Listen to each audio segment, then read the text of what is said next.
Is chess a science, sport, or an art? Or is it something completely different?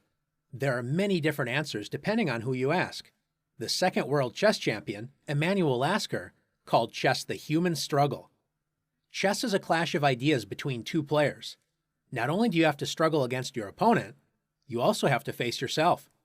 Chess is a very logical game, but it is also psychological, as we must learn how to deal with the roller coaster of emotions we can experience during a chess game. The joy of finding a tactical combination, the disappointment of throwing away a completely winning position, and the thrill of attacking the opponent's king are just a few of these emotions. Today we're going to look at one of my own games and explore the inner game of chess psychology. In this game, I have the white pieces. I am 17 years old with a rating of 1791.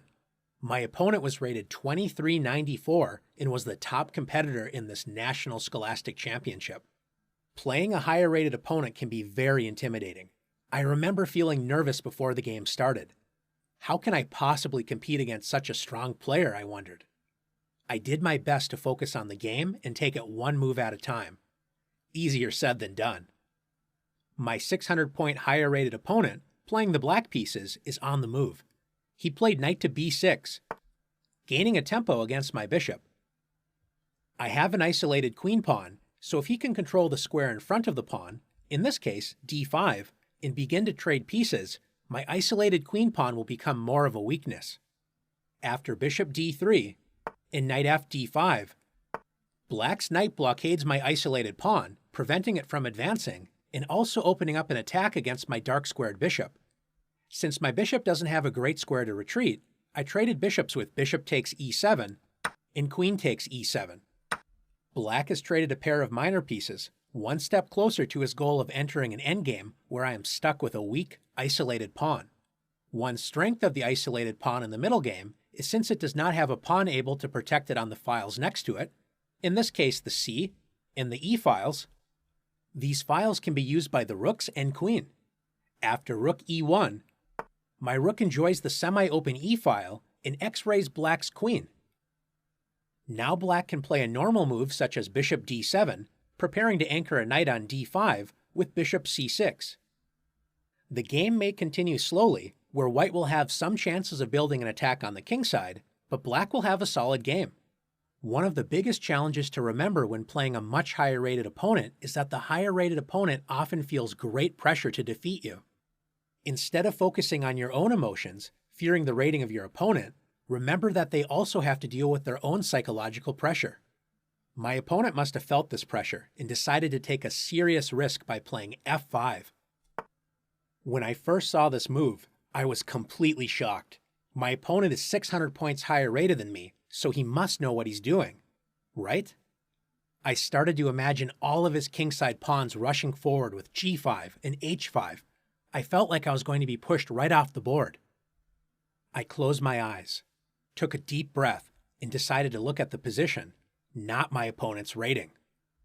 Although this move looks aggressive, it doesn't threaten anything yet. No matter how strong a move may look, you always have to look for its weaknesses. By playing f5, black's e6 pawn is now backward as it can only be protected by pieces and will be a long-term target. Notice by moving the pawn off f7, the a2 to g8 diagonal has been weakened, and black's king is on that diagonal. After calming my emotions and analyzing the position, I realized this move was a serious weakness, and I played queen b3. My queen is now on the same diagonal as my opponent's king, and more pressure is being added to the d5 knight. If my opponent played a normal-looking move, such as developing a piece with bishop d7, can you see the real threat I created by playing queen b3?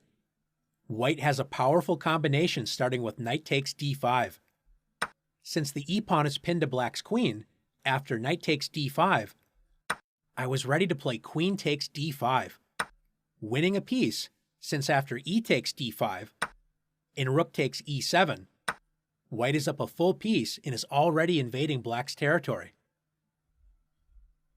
Instead of allowing this tactic, my opponent wisely moved his queen off of the dangerous e-file with queen f6.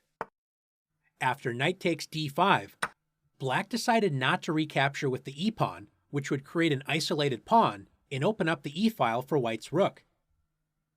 Instead, black played knight takes d5. I increased the pressure against black's knight with bishop c4. And after black added another defender to the knight with rook d8, how can white add more pressure against the knight on d5? If you found rook e5, great job. White's rook adds more pressure to black's knight and also prepares to complete development with rook a to e1. Black moved the knight to safety with knight c7, and after rook a to e1, all of white's pieces are already developed, and black is feeling the pressure against the backward e6 pawn. This is why a move like f5 should only be played after very careful thought. Pawns cannot move backwards, and black is stuck defending the weak e6 pawn. Black played rook e8, adding more protection to the weak e6 pawn. My opponent's risky strategy has backfired, and he is in serious trouble. As my position continued to get better and better, I became more and more nervous and fearful. I must be missing something, I thought. Once again, I started to fear my opponent. So I closed my eyes, paused, and forced myself to focus on the position, not my opponent's rating. Since the e6 pawn is pinned, I was very tempted to play d5, which turns out to be a very powerful move. But when you have a safe, very strong position, it's a good idea to keep the position simple and clear so your opponent doesn't have a chance to escape in the complications. Black's only active move is b5, trying to break out of his bind. Rather than rushing forward and allowing complications, I took a deep breath, realized there was no hurry, and I prevented my opponent's only chance for counterplay by playing a4. Now that b5 is under control, I was ready to blast open the position with d5. My opponent, in desperation, tried to complicate things by playing b5 anyway. Without having a pawn on a4, my only option to capture the pawn would be with bishop takes b5, when rook b8 would pin my bishop to the queen. I wanted to avoid this, so I played a takes b5. My opponent pinned the pawn to my queen with rook b8, but his scattered army is no match for my fully developed pieces working together. I push forward with d5.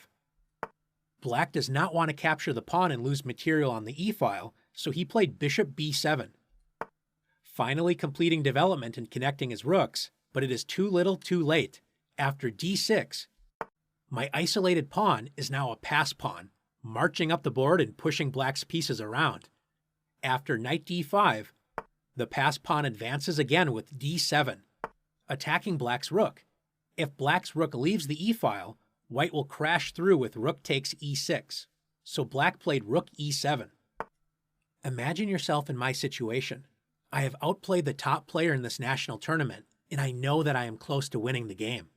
This is the most dangerous moment in a chess game, because when you realize you are winning, it is easy to relax and become overconfident. I had to once again close my eyes and allow my emotions to run its course. After taking a deep breath, I reminded myself to focus on the position itself and use the same thought process I used to enter a winning position in order to actually win the game.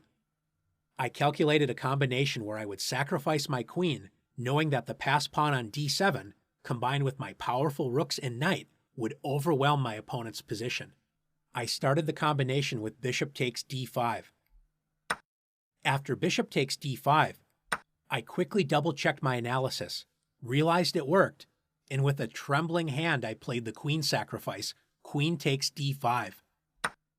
By sacrificing my queen, I open up the e-file for my powerful rooks. After e takes d5 and rook takes e7, my threat is rook e8 check, attacking black's rook and promoting the passed pawn.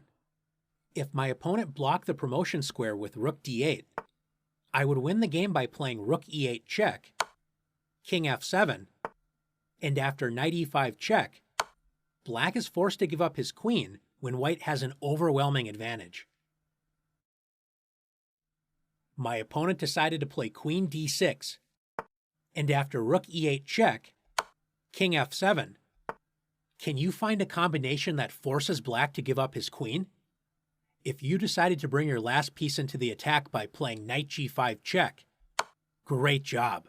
Black's king is forced to the same rank as the queen after king f6, White forks the black king and queen with rook 1 to e6 check, and after queen takes e6, knight takes e6.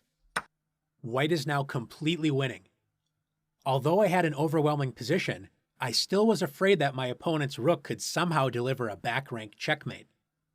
Once again, I focused on the position instead of my emotions and realized I was going to promote my pawn into a queen and easily win the game.